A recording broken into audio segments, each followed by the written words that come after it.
I slept well. Well, I stayed up a little later than I would have typically stayed up during the weekday. Um,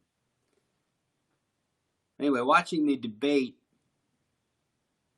motivated me for today's practice because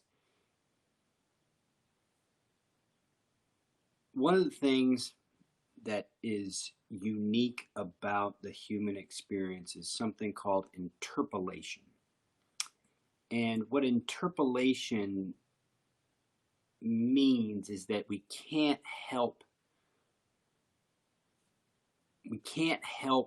but respond to certain, it's hard to explain. We can't help but respond to someone saying, "Hey, you," and you kind of hearing that and kind of turning around. Or someone saying, "Don't think of a purple elephant." It's part of what makes society and human connection kind of fluid, and a culture something that can be kind of recognized and shared is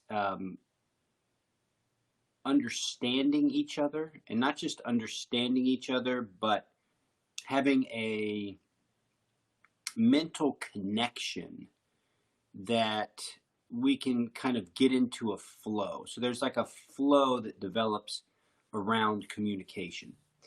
And what you'll see is this as an example. Say, so, question is about issue A. Person one starts talking about issue A. Person two responds to issue A and brings up issue F and starts asking about issue F. Person one doesn't stay on the initial issue A. They, instead of coming back to issue A, respond to issue F. So it's like our minds become ingrained in the process of what we're talking about, and then something will distract, and so the mind will kind of follow that. So you're going down the path, here comes something, there's a connection made, and then all of a sudden that connection pulls the other way and you go with it. It's a really tricky thing, and the practice for me has really been with my children.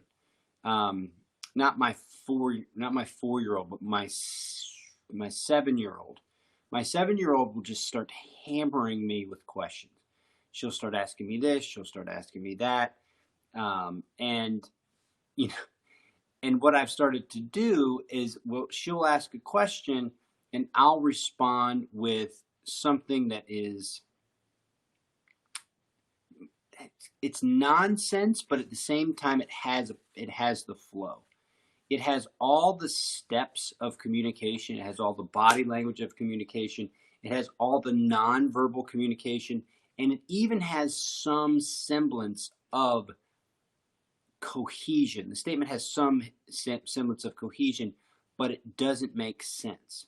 And because I know that she understands that it doesn't make sense, she understands the question, but she also understands that it doesn't make sense, it jams her up.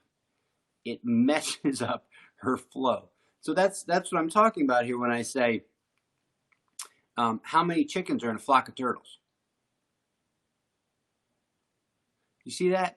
You see how my body language is basically normal, and I can ask a question, how many chickens are in a flock of turtles? And if you hear that, you cannot help but understand the fact that I said how many chickens are in a flock of turtles, and you can't not find that, not like, what? How many chickens are in a flock of turtles?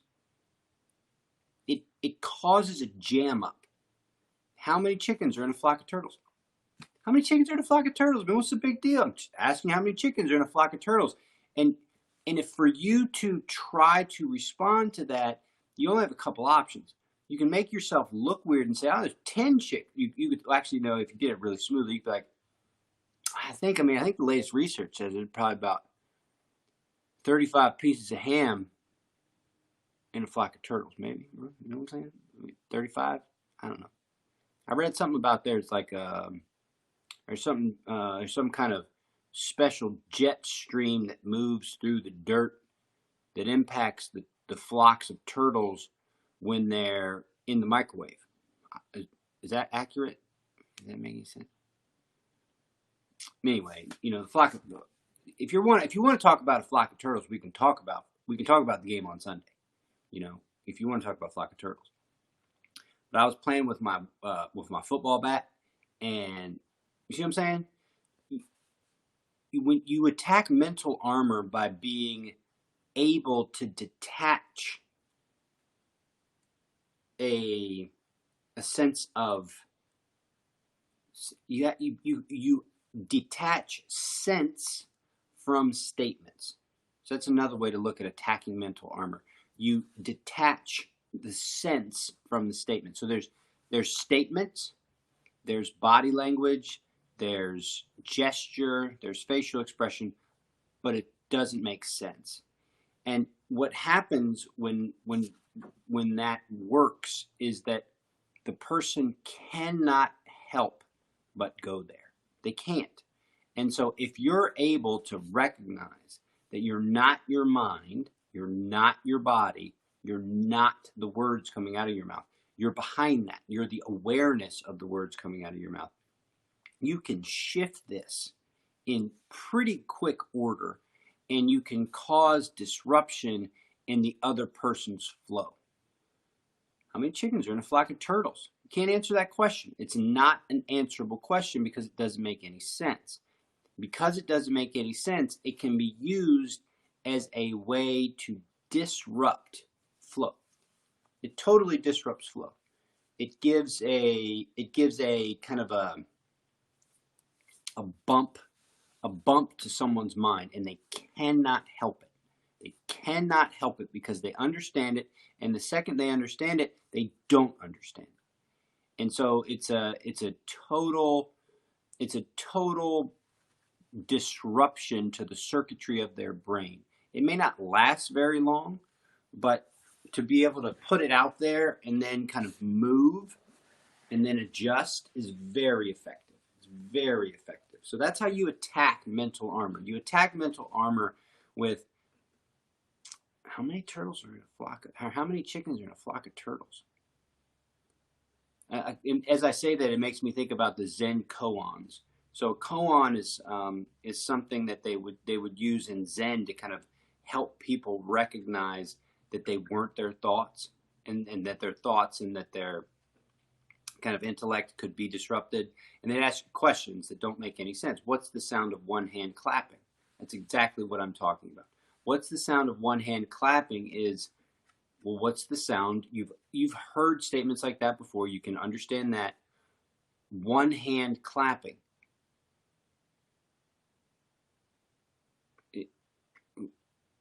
One hand can't clap. It's impossible for one hand to clap, two hands clap.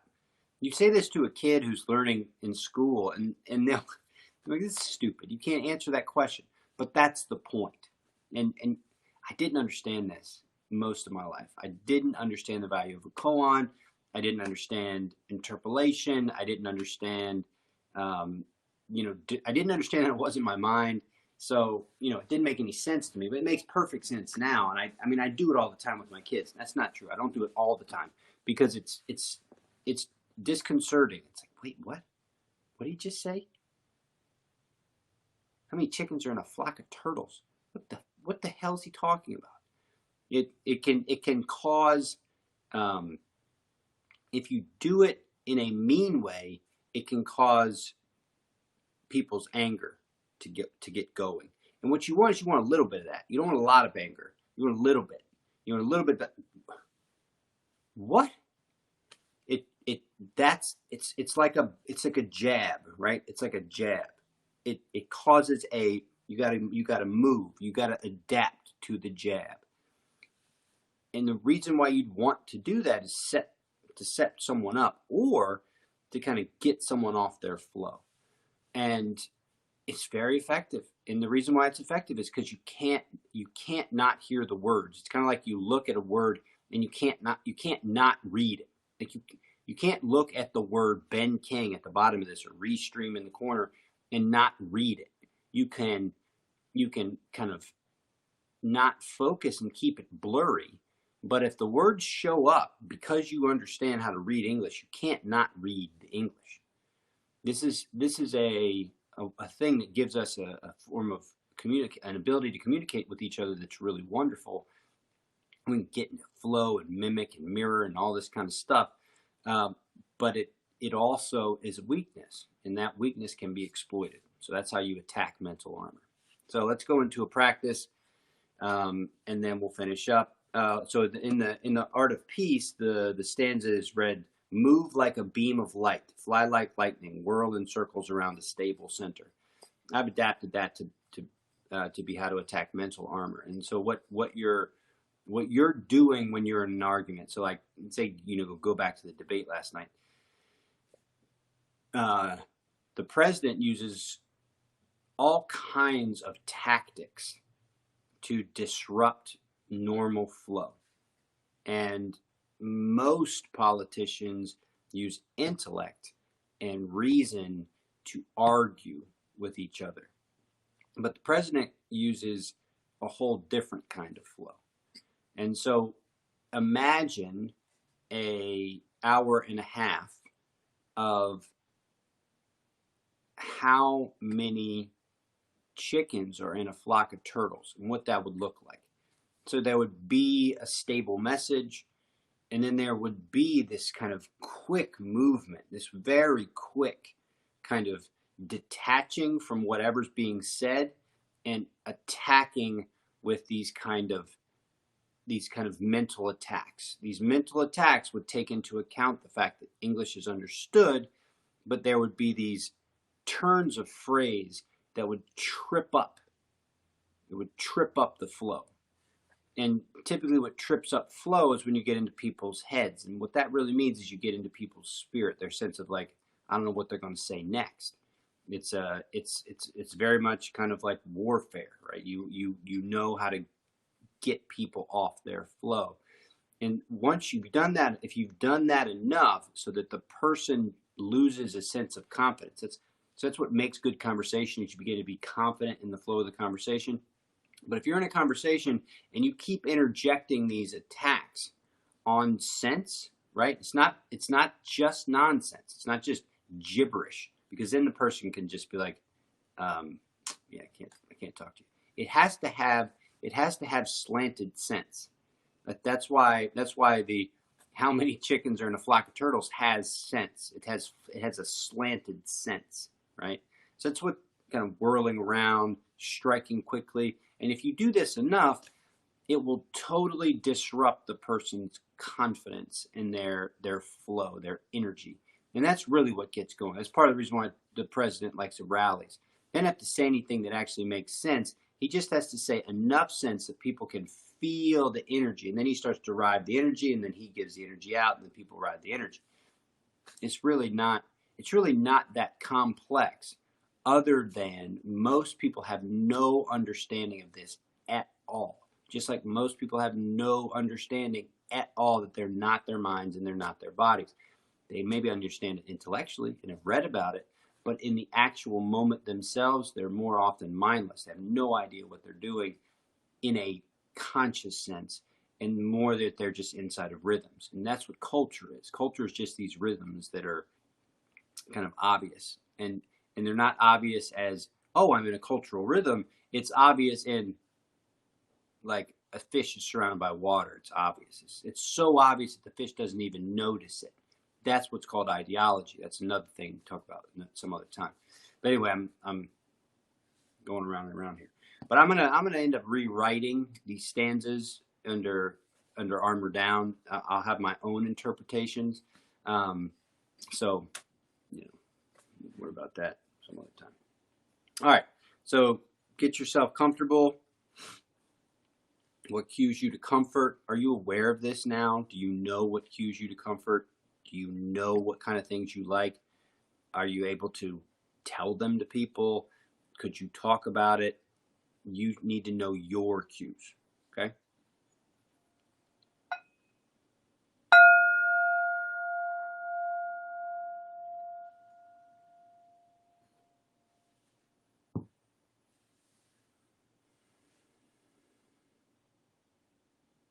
If you're comfortable with it, just close the eyes right away.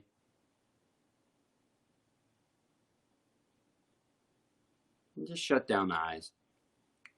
Just shut them down. Go into sense of sound.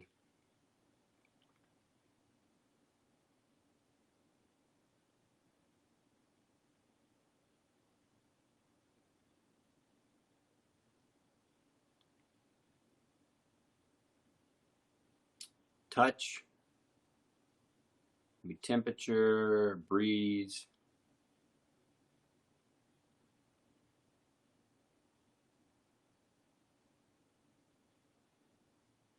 Smell and taste.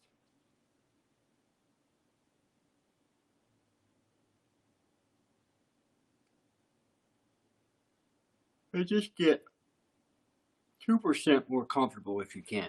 You know, maybe that's just a little shift somewhere.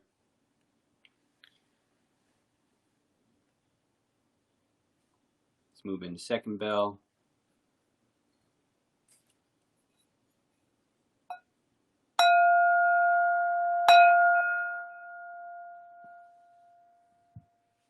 Second bell is body. So noticing first your ground, so what you're sitting on. When we do when I do the training in the afternoon, you know, the ground becomes whatever you're touching. And so I often practice with equipment. And so the ground becomes what you're touching, so the ground itself, and whatever piece of equipment you're touching, that becomes your ground. So you study the ground as your step one. And then step two, you move up into the pelvic region. The pelvic region, base of the spine region. This is an area that has all kinds of sensational capabilities.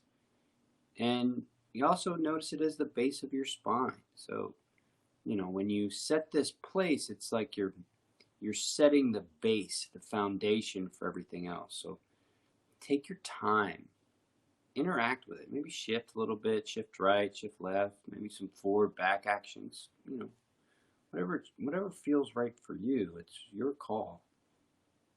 And then from there, move up into the core space. Core space is often, you know, held in some form or fashion. There's some kind of clench or some kind of, you know, suck in or whatever. Just see if you can let that go. And it's not just your core muscles that you're letting go, or the, you know, six-pack muscles or transverse abdominis or all that stuff. You also got to be thinking of psoas. And psoas are, you know, kind of behind those muscles and closer to the spine. So again, take a little time there. Moving up, heart space, shoulder blades. So in your heart space, shoulder blades area, you want to think about letting the back, kind of shoulder blade back region, because it's not, your shoulder blades also move your shoulders. So the back shoulder blade region is kind of coming together and down, which will spread out the front. So you can't move any part of your body really without other parts of the body moving. Everything's connected. So when you're settling the shoulder blades down your back and opening your heart space, you can feel your collarbones moving. You can feel your chest opening. And you want to establish that as on top of your ground, your pelvis, your core. Now from there you go into throat space, noticing the inside of the throat and the outside of the throat. And then the jaw, region of the jaw. And you want to kind of like sink your chin a little bit and imagine your jaw kind of just dangling from your ears. And you can let that kind of softening support the rest of your face softening. as the top of your head sets the top of your spine. So you've got this really kind of aligned and alert posture, which enables your muscles, all the soft tissue, to just settle. And you have to think about that. You think about the settle. And I'll talk a little bit more about thinking about that when we go into third bell. But the settling is very much an expression of the mind to the body that says, hey, soften behind the eyes, soften the cheeks, the nose, the mouth, the lips, the chin. It's okay to let it all go. There's no need for the musculature to be activated. The bones are stacked, the spine is tall, the body's in as comfortable a position as you can make it. And feel free to, adjust for comfort. It's not still like a statue. It's interactive. You're participating with what your body's giving you and what you're telling your body. It's a back and forth. Now we go into third bell.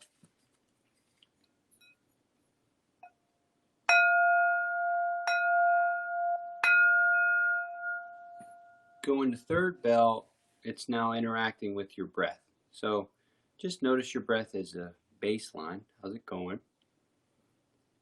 Keep going. That's where my breath is at. So you check your baseline, and then you practice think and move, think and move. So when you think and move with your breath, you think sides, move sides, breathe sides. So think about your sides, and then you breathe, and you feel your sides move. You can do that anytime you want, but your thoughts have to be present. You have to think sides to move sides, and then as you're thinking sides to move sides, you'll feel sides. And just notice how easily you can do that.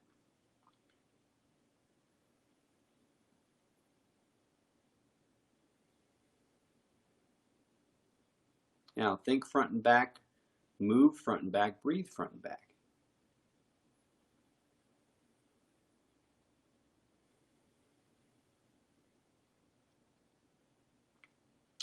Think up and down, breathe up and down, feel up and down.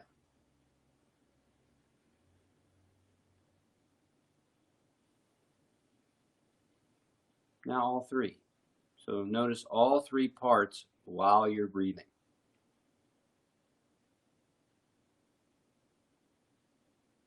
This goes back to the earlier statements around attacking mental armor, which is your thoughts are already interpreting what's going on.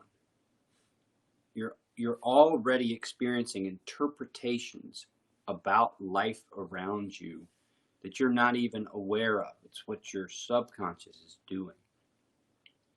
And your mind has the ability to influence that experience. There's so much that you're experiencing as just the base that is happening without your awareness. And so the second you become present and start applying your awareness to what's going on, you can influence what's going on. That's what happens when you think sides, breathe sides, feel sides.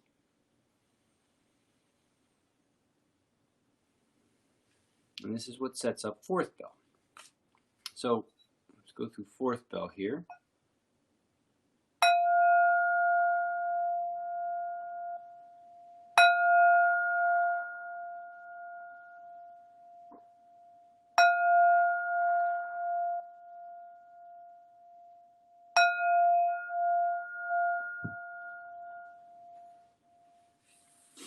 So fourth bell is bringing forth the very best you have to offer. And so each bell, bell 1, 2, and 3, are all these steps deeper into what is most uniquely and fully you. So not the armor, not the armor of safety, not the armor of the body, not the armor of the intellect, none of that. All of that has been armored down. All of that has been set down Doesn't mean it's been destroyed. It doesn't mean it's been kind of rendered obsolete. It's just been set down. And then you move into your most open-hearted, most spirit-filled, best version of yourself. And how do you want to express that version of yourself? Well, I think gratitude and compassion are always foundational. They're always go-tos. And they always offer an opportunity to open the heart and be the best version of yourself, even if just for a moment. And so finding gratitude in times that are tough, in times that are challenging, it keeps that fire lit. And with that fire lit, you can go into compassion, and you can offer goodwill to those who are struggling, those that are suffering. And so you just take a moment to just do that. You've got the ability to do it. So now, what do you want to project it at? What do you want to offer your gratitude for? In what direction do you want to, express your feelings of compassion towards your fellow human being? And so just sit with that for a second.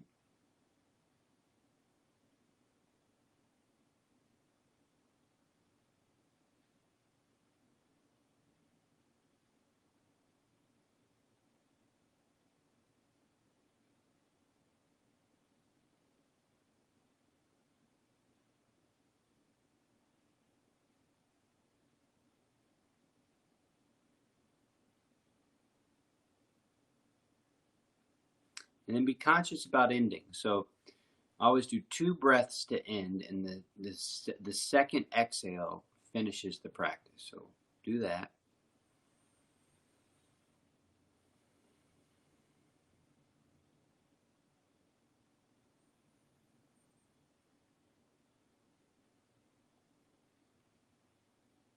And so after that second exhale, just kind of come back. And that finishes the practice. And so what you've done over and over and over again, right? So we've been doing this now for the whole year, is you're practicing that the core element of your skills lie in your ability to pay attention. What we're calling in the Armor Down community the master variable. And as you begin to understand the master variable and apply it, you get to see how it can be used in all these different ways. And in a world of social media, right, and in a world full of guns, creating attacks that center around the use of violence is very, very difficult to sustain. And so you've really only got that as a last resort. It really shouldn't be the resource that you're practicing the most. And the reason I say that is because there's just not a lot of value to violence unless it's clear. And so instead of violence, what you've got to develop is ways to still be formidable. And to be formidable is to be something that stands up for, goodwill, honesty, decency, sustainable things, interacting with other people in ways that don't cultivate anger or viciousness. And the reason why you do that is because if you do that, it typically leads to violence. And the problem with violence is it just doesn't work. It doesn't work. And any argument that it does work is hard to sustain if you look at the fact that violence works some of the time, but not all the time. And so, violence works sometimes, but it doesn't work all the time. And the reason why it doesn't work all the time is because if you have to sustain violence, or you have to use violence to sustain your goodwill or sustain society that you're in or creating or whatever, there's no room for the kinds of things that you're supposedly using violence to protect. There's no room for it. So you've got to cultivate ways to navigate or ways to maintain kind of steadfastness without cultivating the things that destroy steadfastness. So that's where the art of peace comes in. It's a fine line to be formidable without being violent. It's a fine line. Violence is easier. It's so much easier. But it's not sustainable. And so you're doing the easier thing for shorter gains, diminishing returns. Anytime you use violence, your returns get smaller and smaller and smaller. That's why you shouldn't use it. You should only use it at the absolute last resort. And if you've gotten to a point where you've got to use violence, then there's lots and lots of steps that you could have solved the problem beforehand. That's what the art of peace is all about. It's solving problems before they even arise. It's preventing things from even happening. And you can say, well, how? And then that's a paradox, right? How do you prove that you've prevented something? So, anyway, it's been a heck of a last 12 hours. I'll tell you that much. I'll see you tomorrow.